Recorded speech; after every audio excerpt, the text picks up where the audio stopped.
पिछले 3 महीने से चल रहे किसान आंदोलन के समर्थन में महाराष्ट्र की वंचित बहुजन अघाड़ी जो है समर्थन में आई है। आज महाराष्ट्र के 26 जिलों में वंचित बहुजन अघाड़ी की ओर से किसानों के समर्थन में आंदोलन किया गया है। इसी सिलसिले में बातचीत करने के लिए वंचित बहुजन अघाड़ी के नेता प्रकाश आंबेडकर जी हमारे साथ मौजूद हैं। सर, क्या कहेंगे, आंदोलन किस बात को लेकर की गई? देखिए, किस आंदोलन हम लोग ने दो चीज़ों के लिए किया था। एक तो दिल्ली में किसानों का जो आंदोलन चल रहा है उसको दोबारा समर्थन देने की बात हुई वहाँ पर। दूसरा जो है, केंद्र सरकार ने जो कानून बनाया है, वैसे केंद्र सरकार को कृषि पर कानून बनाने का कोई अधिकार नहीं है। महाराष्ट्र सरकार ने 2006 को इसी कृषि मुद्दे पर कानून बनाया था, एमएसपी ना हो, मंडियों को ख़त्म किया जाए और कॉन्ट्रैक्ट फार्मिंग लिया है। उसी कानून को उठा के केंद्र सरकार ने कहा है कि यह कानून अच्छा है और इसलिए हम लोग ने इसको लागू कर दिया है। दिल्ली में जो आंदोलन चल रहा है उसको अगर समर्थन देना है तो मैं समझता हूँ कि कांग्रेस, एनसीपी ने इन्होंने भी समर्थन दिया है, तो ये कानून वो विड्रॉ करेंगे तो केंद्र शासन को भी अपना ये कानून विड्रॉ करना होगा, क्योंकि कृषि पर एक्सक्लूसिवली कानून बनाने का अगर संवैधानिक अधिकार किसका है तो स्टेट असेंबली का है, पार्लियामेंट का नहीं है। अगर हाँ कोई कानून बनाता है स्टेट असेंबली तो इसको अडॉप्ट करने का पार्लियामेंट को अधिकार है, ये बात सही है, लेकिन कानून ही नहीं रहा तो अडॉप्ट करने की बात नहीं होती। और इसलिए हम लोग कांग्रेस और एनसीपी से ये मांग कर रहे हैं कि जो कानून आपने 2006 में बनाया है उसको आप खारिज कर दीजिए, रद्द कर दीजिए, विड्रॉ कर दीजिए, ताकि फिर केंद्र सरकार के पास कोई अधिकार नहीं रहता है कि उन्होंने बनाए 3 कानून को वो रखे, उनको भी विड्रॉ करना फिर मजबूरन होगा। कहीं ना कहीं आप ये मान रहे हैं केंद्र सरकार ने जो कृषि को लेकर कानून बनाया है उसका रास्ता जो है राज्य सरकारों ने ही दिखाया है? मैं ये कहूँगा कि राज्य सरकारों ने नहीं, मैं ये कहूँगा कि कांग्रेस और राष्ट्रवादी ने उनको रास्ता बताया है। अब आपने किसान कानून जो है राज्य सरकार से रद्द करने यानी विड्रॉ करने की मांग की, इस सिलसिले में किसी नेता से बातचीत हुई है? कई नेताओं से बातचीत चली है, मानते तो है कि यह गलती हुई हम लोग से।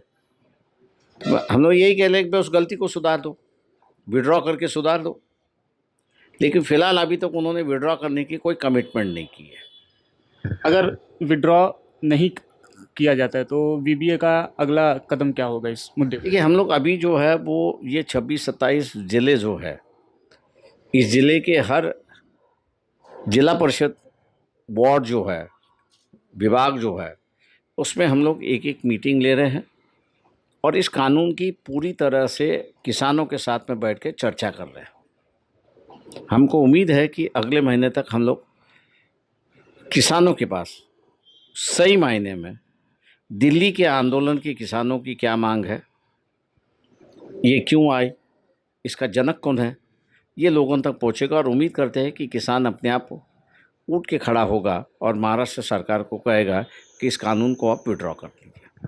आने वाले कुछ महीनों बाद यानी कि 2022 की शुरुआत में मुंबई बीएमसी का इलेक्शन होना है।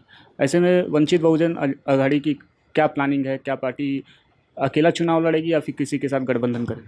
देखिए, मैं हमेशा मान के चलता हूँ कि लोकल बॉडी इलेक्शन, जिसको पंचायत राज हम लोग कहते हैं, पंचायत राज में हम लोग ये कहते हैं कि भैया समझौता ना हो, ये अच्छा है। बम्बई जैसे कारपोरेशन है, बम्बई जैसे कारपोरेशन में समझौता हो तो एक अलग बात है, लेकिन दूसरी जगह हम लोग समझौता करने के पक्ष में नहीं रहते। उसकी वजह यह है कि आपने एक दफ़े समझौता कर लिया, जिस वार्ड में या जिस शहर में आपने समझौता कर लिया, आप जितनी सीटें आपको मिलती है उतने तक आप सीमित हो जाते हो।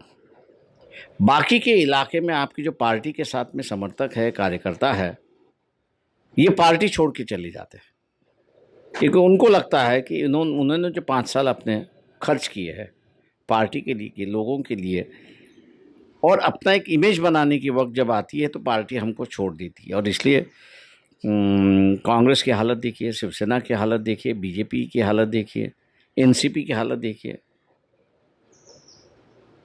जिला परिषद में 52 सीटें होती है, 30 या 35 ही कैंडिडेट मिलते हैं, उसमें से सही जो है 20-22 ही होते हैं, बाकी ऐसे ही पकड़ के ले आते हैं। तो हम लोग जो है वो ये नहीं चाहते कि भी हमारा स्ट्रक्चर जो है वो डिस्टर्ब हो। और इसलिए मुंबई छोड़ के दूसरी जगहों के अंदर हम लोग अकेला जाना पसंद करेंगे। मुंबई में किसके साथ हाथ मिला सकती है वंचित बहुजन आघाड़ी? अभी तक तो हम लोग ने तय नहीं किया किसके साथ करना है, लेकिन हमने कहा कि ये एक बड़ा इलाका है, 36 असेंबली सीट्स का इलाका है।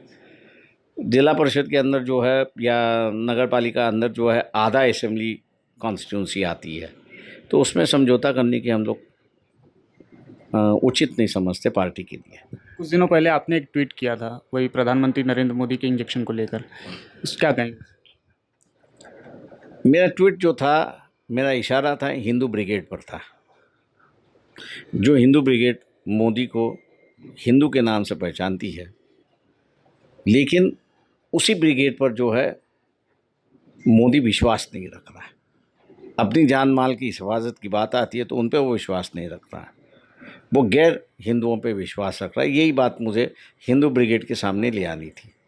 बातचीत करने के लिए थे प्रकाश अम्बेडकर, जिनका साफ तौर पर कहना था साल 2006 में राष्ट्रवादी और कांग्रेस पार्टी की सरकार ने जो कानून लाए हैं उसे वापस ले। इसके अलावा उन्होंने आगामी मनपा चुनाव में किसी न किसी दल के साथ गठबंधन के भी संकेत जो हैं वो दिए हैं। मुंबई से राहुल पांडे, DRB न्यूज़।